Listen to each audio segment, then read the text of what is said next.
কিছু ভাইরা স্টেশনে দাঁড়ায় দাঁড়ায় বিশ্লেষণ করতেছিল। সামনে যে লাইটটা দেখতেছেন এটা কি কালার হলে ছাড়ে, এই যে দেখতেছেন হলুদ, আবার এই পাশে কিন্তু লাল, দুইটা দেখছেন।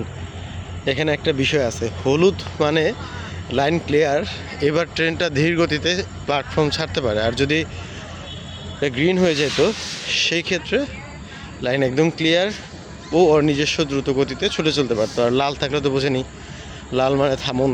এবার ট্রেন এই লাল দাগ কোনোভাবেই ক্রস করতে পারবে না। তো এই হচ্ছে ট্রেনের বিষয়। এটা অনেকে আমরা জানি, আবার অনেকে আমরা জানি না। আর আমি এয়ারপোর্ট রেলওয়ে স্টেশন থেকে আপনাদের এই আপডেটটা জানালাম, যদিও আমার দেখা যেতেছে না, আমি কালো। এই হলো বিষয়। আর ওই যে দূরে ট্রেন দাঁড়ায় আছে, ছেড়ে দেবে এখনই।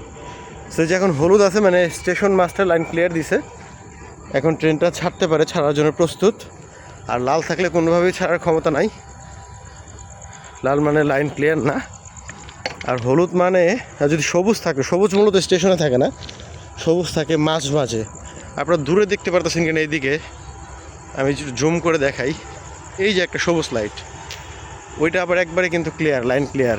এবার ট্রেন দ্রুত গতিতে ওইটা ওভার করতে পারবে। যারা জানতেন না বিষয়টি জেনেছেন, ভালো লাগলে ভিডিওটা শেয়ার দিবেন। ধন্যবাদ, ভালো থাকবেন, আল্লাহ হাফেজ।